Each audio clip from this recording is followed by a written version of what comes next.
Hello साथियों, आप लोगों का स्वागत है गज केसरी बायो क्लासेस में। और आज हम प्रोकैरियोटिक कोशिका और यूकैरियोटिक कोशिका के बारे में समझेंगे। आज हम समझेंगे यूकैरियोटिक कोशिका क्या होती है और प्रोकैरियोटिक कोशिका में दोनों में क्या अंतर होते हैं। तो यूकैरियोटिक कोशिका क्या होती है, जिसके अंदर ये सारे गुण होते हैं। और यूकैरियोटिक कोशिका कौन सी होती है, जिसमें ये गुण होते हैं। और प्रोकैरियोटिक कोशिका कौन सी होती है, जिसमें ये गुण होते हैं। और दोनों में साथ में अंतर भी हम समझते चलेंगे। पहला अंतर है, प्रोकैरियोटिक कोशिका में क्या चीज़ नहीं पाई जाती है, सत्य केंद्रक नहीं पाया जाता है। जो प्रोकैरियोटिक कोशिका होती है, जैसे कि जीवाणु होता है, साइनोबैक्टीरिया होते हैं, इनमें सत्य केंद्रक नहीं पाया जाता है। सत्य केंद्रक का मतलब क्या है कि केंद्रक के चारों तरफ झिल्ली नहीं पाई जाती है, केंद्रक कला नहीं पाई जाती है। और इसमें क्या नहीं पाया जाता है, केंद्रक कला नहीं पाई जाती है और केंद्रिका नहीं पाई जाती है। जैसे कि बैक्टीरिया होता है, बैक्टीरिया जो होता है, बैक्टीरिया में जो गुणसूत्र है वो इस तरह से कॉइल्ड होता है और फ्री रहता है। इसका मतलब क्या है कि इसमें केंद्रक तो हुआ नहीं, केंद्रक तो पाया नहीं जाता। केंद्रक कैसा होता है, केंद्रक होता है इस यूकैरियोटिक कोशिका में अलग से केंद्रक होता है, जिसमें चारों तरफ केंद्रक के चारों तरफ केंद्रक झिल्ली होती है। यह है कोशिका, कोशिका के अंदर केंद्रक है, तो ये केंद्रक कला होता है। केंद्रक कला, इसके अंदर केंद्रिका न्यूक्लियोलस या केंद्रिका पाई जाती है। और इसके अंदर गुणसूत्र होता है, जबकि इसमें गुणसूत्र फ्री रहता है और चारों तरफ इसके गुणसूत्र की चारों तरफ केंद्रक कला नहीं पाई जाती है और न्यूक्लियोलस अर्थात केंद्रिका नहीं पाई जाती है। तो प्रोकैरियोटिक में पहला हो गया कि सत्य केंद्रक नहीं मिलते, इसमें सत्य केंद्रक नहीं होता है इसमें। और प्रोकैरियोटिक और केंद्रक कला और केंद्रिका इसमें नहीं पाई जाती है।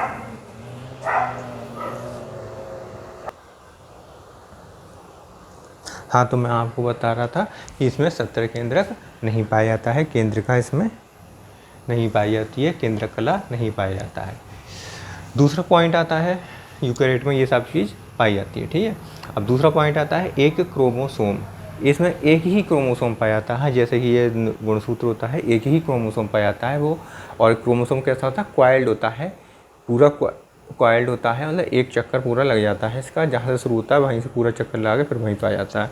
मतलब पूरा का पूरा एक कॉइल्ड गुणसूत्र होता है, कॉइल्ड मतलब। और ये एक से अधिक गुणसूत्र होते हैं, इसमें कई सारे गुणसूत्र होते हैं जो क्रोमेटिन धागे के रूप में रहते हैं। जब क्रोमेटिन धागे से गुणसूत्र का निर्माण होता है तो कई सारे गुणसूत्र बन जाते हैं। मनुष्य में गुणसूत्रों की संख्या 46 होती है, मतलब मनुष्य में 46 गुणसूत्र पाए जाते हैं। इसका मतलब यूकैरियोटिक कोशिका मनुष्य की होती है और मनुष्य में 46 गुणसूत्र पाए जाते हैं, कई होते हैं गुणसूत्र। तो यूकैरियोटिक कोशिका में कई गुणसूत्र होते हैं, जबकि प्रोकैरियोटिक कोशिका में केवल एक ही गुणसूत्र होता है। अगला आता है तीसरा, हिस्टोन प्रोटीन अनुपस्थित। हिस्टोन प्रोटीन कहाँ पाई जाती है, गुणसूत्र में पाई जाती है। और गुणसूत्र में प्रोकैरियोटिक की गुणसूत्र में क्रोमोसोम में कोई हिस्टोन प्रोटीन नहीं पाई जाती, जबकि यूकैरियोटिक कोशिका में हिस्टोन प्रोटीन पाई जाती है। हिस्टोन प्रोटीन का काम होता है कि जो गुणसूत्र है उसको एक कॉइल्ड रूप में बांधे रखना, ठीक है। तो हिस्टोन प्रोटीन का क्या काम होता है, हिस्टोन प्रोटीन कहाँ पाई जाती है, यूकैरियोटिक कोशिका में। और प्रोकैरियोटिक कोशिका में हिस्टोन प्रोटीन नहीं पाई जाती। अगला आता है इम्पोर्टेंट पॉइंट, मीरोजाइगोट उपस्थित। तो मीरोजाइगोट उपस्थित मतलब इसका जो जाइगोट होता है, प्रोकैरियोटिक कोशिका का जो जाइगोट बनता है वो कैसा होता है, मीरोजाइगोट टाइप होता है। मतलब पार्शियली ये द्विगुणित होता है, पूर्ण रूप से द्विगुणित नहीं होता, पार्शियली द्विगुणित होता है, आंशिक रूप से द्विगुणित होता है ये प्रोकैरियोटिक की कोशिका का जाइगोट। जबकि यूकैरियोटिक कोशिका में जो जाइगोट बनता है वो पूर्ण रूप से द्विगुणित होता है, इसलिए उसे द्विगुणित जाइगोट कहते हैं। जबकि ये पार्शियली केवल आंशिक रूप से द्विगुणित होता है, इसलिए इस जाइगोट को क्या कहते हैं, मीरोजाइगोट, ठीक है। अगला आता है पाँचवा पॉइंट आता है कि माइटोसिस और मियोसिस नहीं पाई जाती है। किसमें, प्रोकैरियोटिक कोशिका में। प्रोकैरियोटिक कोशिका में माइटोसिस अर्थात समसूत्री विभाजन, मियोसिस अर्थात अर्धसूत्री विभाजन नहीं पाया जाता है। जबकि इसमें विखंडन माइटोसिस मियोसिस के द्वारा न होकर किसके द्वारा इसमें होता है, विखंडन द्वारा द्विगुणन द्वारा, इस प्रकार विखंडन द्वारा, इसमें द्विविखंडन द्वारा, बहुविखंडन द्वारा, इन पद्धतियों द्वारा इसमें क्या होता है, प्रोकैरियोटिक में जनन की प्रक्रिया होती है। ये सारी प्रक्रिया कैसी प्रकार की है? अलैंगिक जनन की प्रक्रिया है। अलैंगिक जनन की प्रक्रिया में हमने आपको पहले पढ़ा चुके हैं। अलैंगिक जनन की जो प्रक्रिया है, इंटर में आप पढ़ेंगे, फर्स्ट ईयर इंटर में आप पढ़ेंगे कि अलैंगिक जनन की जो प्रक्रिया है उसमें द्विगुणन होता है, द्विगुणन होता है, द्विविखंडन होता है, विखंडन होता है, खंडन होता है, द्विखंडन होता है, बहुखंडन होता है। ठीक है, इस प्रकार जो क्रियाएं हैं वो सब किस में होती हैं? प्रोकैरियोटिक कोशिका में होती हैं। और इन अलैंगिक जनन प्रकार से ये जनन करते हैं, विधि द्वारा जनन करते हैं, और माइटोसिस मियोसिस द्वारा जनन नहीं करते हैं। जबकि इसमें यूकैरियोटिक कोशिका में जो जनन की क्रिया होती है, एक कोशिका से दो कोशिकाएं बनती हैं तो वो माइटोसिस की विधि द्वारा बनते हैं, और मियोसिस की विधि द्वारा बनते हैं। जनन कोशिकाएं जो होती हैं उनमें मियोसिस की विधि होती है, अर्थात गुणसूत्र आधे रह जाते हैं और एक कोशिका से 4 कोशिकाएं बन जाती हैं। जबकि बाकी जो सोमेटिक कोशिकाएं होती हैं, दैहिक कोशिकाएं होती हैं, उनमें समसूत्री विभाजन होता है, अर्थात एक कोशिका से 2 कोशिकाएं बनती हैं और गुणसूत्रों की संख्या उनकी संतति कोशिका में समान रहती है। तो ये हो गई यूकैरियोटिक कोशिका।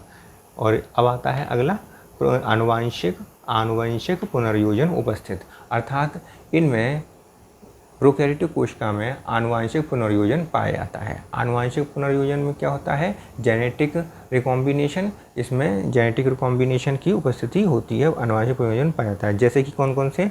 रूपांतरण की क्रिया पाई जाती है। रूपांतरण को इंग्लिश में कहते हैं ट्रांसफॉर्मेशन की क्रिया पाई जाती है। पारक्रमण को इंग्लिश में कहते हैं ट्रांसडक्शन। रूपांतरण को कहते हैं रूपांतरण पाया जाता है, जैसे इंग्लिश में कहते हैं ट्रांसफॉर्मेशन। दूसरा आता है पारक्रमण को इंग्लिश में कहते हैं ट्रांसडक्शन। तथा संयुग्मन ये इसको कहते हैं कंजुगेशन। तो कंजुगेशन की क्रिया, ट्रांसडक्शन की क्रिया और ट्रांसफॉर्मेशन की क्रिया, ये तीनों जो हैं वो कहाँ पाए जाते हैं? प्रोकैरियोटिक कोशिका में पाए जाते हैं। आनुवंशिक पुनर्योजन में के ही उदाहरण हैं, के अंतर्गत आते हैं। आनुवंशिक पुनर्योजन के अंतर्गत ये आते हैं।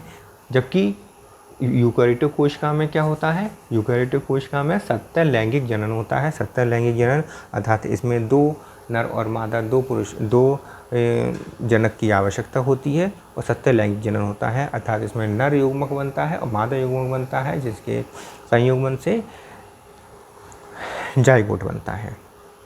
नेक्स्ट आता है 70S ribosome. 70S ribosome prokaryotic कोशिका में पाया जाता है। इसके अंदर 70S राइबोसोम पाया जाता है। जीवाणु साइनोबैक्टीरिया में 70S टाइप का राइबोसोम पाया जाता है, जबकि इसमें 80S टाइप का राइबोसोम पाया जाता है यूकैरियोटिक कोशिका में। ठीक है, तो यूकैरियोटिक कोशिका के अंदर कौन सा राइबोसोम पाया जाता है? 80S प्रकार का राइबोसोम पाया जाता है। जबकि यूकैरियोटिक कोशिका में, माइटोकॉन्ड्रिया में और क्लोरोप्लास्ट में 70S टाइप का राइबोसोम पाया जाता है। जब केवल क्लोरोप्लास्ट के अंदर 70S प्रकार का राइबोसोम पाया जाता है। केवल माइटोकॉन्ड्रिया के अंदर राइबोसोम जो पाया जाता है वो 70S प्रकार का पाया जाता है, वरना पूरी समोची कोशिका के अंदर जो राइबोसोम पाया जाता है वो 80S प्रकार का राइबोसोम पाया जाता है। तो यूकैरियोटिक कोशिका में 80S प्रकार का राइबोसोम पाया जाता है। माइटोकॉन्ड्रिया और क्लोरोप्लास्ट में 70S प्रकार का राइबोसोम पाया जाता है। जबकि प्रोकैरियोटिक कोशिका में केवल 70S प्रकार का राइबोसोम पाया जाता है। और इसमें माइटोकॉन्ड्रिया और क्लोरोप्लास्ट होते ही नहीं है, क्योंकि माइटोकॉन्ड्रिया क्लोरोप्लास्ट कैसी कोशिकाएं हैं? कला, इसमें मेम्ब्रेन, चारों तरफ मेम्ब्रेन पाई जाती है, चारों तरफ इनकी कला पाई जाती है, जो कि कला वाले या फिर मेम्ब्रेन से बाउंडेड जो ऑर्गन्स होते हैं, कोशिकांग होते हैं, वो इनके अंदर नहीं पाए जाते हैं। इसके बाद आता है तो जो ऐसे कोशिकाएं जो मेम्ब्रेन से बाउंडेड होते हैं, कला से घिरे हुए होते हैं ऐसे ऑर्गन इनके अंदर नहीं पाए जाते। कौन कौन से ऐसे ऑर्गन होते हैं? क्लोरोप्लास्ट होता है, माइटोकॉन्ड्रिया होता है, गोल्गी काय होता है, अंतःपद्रव्य जालिका होती है और अंतःपद्रव्य जालिका होती है, गोल्गी काय हो गई, माइटोकॉन्ड्रिया भी बता दिया। ये सारे इसके अंदर नहीं पाए जाते हैं, जबकि यूकैरियोटिक कोशिका में गोल्गी काय पाई जाती है, अंतःपद्रव्य जालिका पाई जाती है, क्लोरोप्लास्ट पाया जाता है, माइटोकॉन्ड्रिया पाया जाता है। ठीक है, और जबकि यही चीज़ें इनके अंदर प्रोकैरियोटिक के अंदर नहीं पाई जाती हैं, यूकैरियोटिक के अंदर पाई जाती हैं। अगला आता है इसके बाद 9 नंबर आता है, कोशिका भित्ति में म्यूकोपेप्टाइड्स पाए होते हैं। इनके अंदर जो कोशिका भित्ति, इसमें जो कोशिका भित्ति होती है बाहर की तरफ, कोशिका भित्ति में किसकी बनी होती है? म्यूकोपेप्टाइड्स की।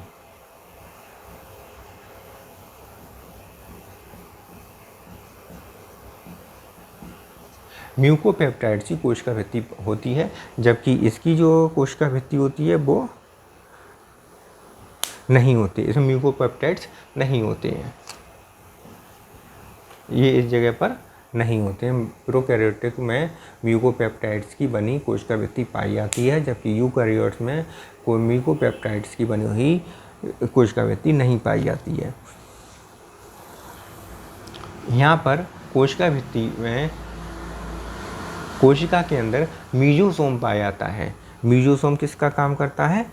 रेस्पिरेशन का काम करता है। तो मीजोसोम कहाँ पाया जाता है? प्रोकैरियोटिक कोशिका में मीजोसोम पाया जाता है, जबकि यूकैरियोटिक कोशिका में मीजोसोम नहीं पाया जाता है। मीजोसोम कहाँ लिख दूँ? यहाँ पर, यहाँ लिख दे रहा हूँ मीजोसोम।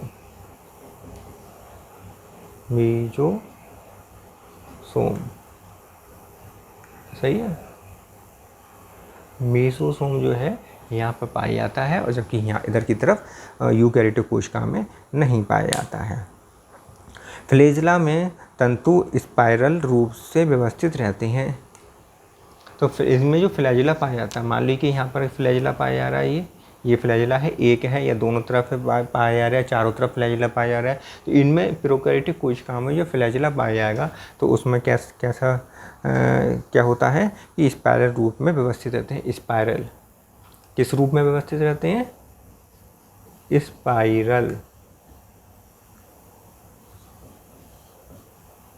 स्पाइरल रूप से व्यवस्थित रहते हैं। क्या? फ्लैजेला स्पाइरल रूप से व्यवस्थित रहते हैं, जबकि यहाँ पर फ्लैजेला कैसे रहते हैं? फ्लैजेला किस रूप में व्यवस्थित रहते हैं? 9+2 टाइप विन्यास में, 9+2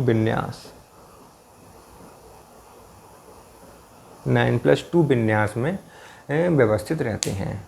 ठीक है, अगर फ्लैजेला प्रोकैरियोटिक की बात करते हैं तो फ्लैजेला किस प्रकार से व्यवस्थित रहेंगे?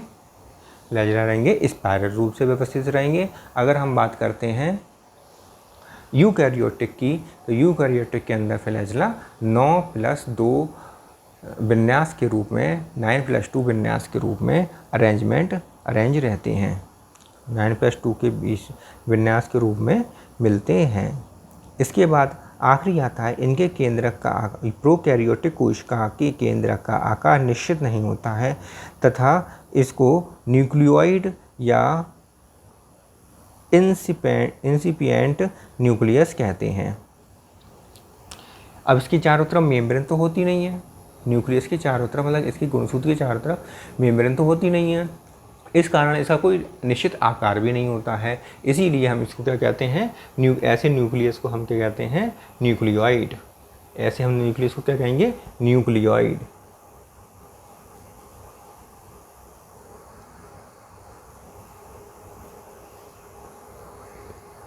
न्यूक्लियोइड कहेंगे या फिर इंसिपिएंट न्यूक्लियस कहेंगे। आद्य इंसिपिएंट न्यूक्लियस को कहते हैं आद्य केंद्रक या न्यूक्लियोइड।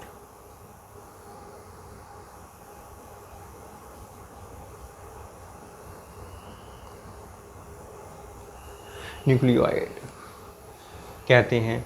जबकि इधर वाली जो केंद्र में इनमें क्या होता है? इसकी चारों तरफ, केंद्रक के चारों तरफ केंद्रक कला पाई जाती है, इसलिए इनका जो आकार है निश्चित होता है और केंद्रक पूर्ण रूप से विकसित होता है, इसलिए इनको हम न्यूक्लियस कहते हैं। ठीक है, इसलिए हम इसको न्यूक्लियस कहते हैं, क्योंकि ये इनका आकार निश्चित आकार होता है, और जबकि इनका आकार निश्चित, इनके न्यूक्लियस का आकार निश्चित आकार नहीं होता है, इसलिए हम इसे आद्य केंद्रक या फिर न्यूक्लियोइड कहते हैं। तो ये आज हमने डिफरेंस बता दिए प्रोकैरियोटिक कोशिका और यूकैरियोटिक कोशिका के बीच में क्या क्या डिफरेंस होते हैं, ये हमने आज पढ़ लिए हैं।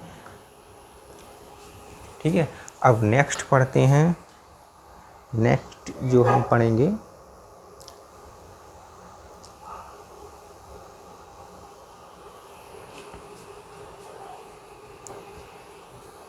ठीक है, तो बच्चों आज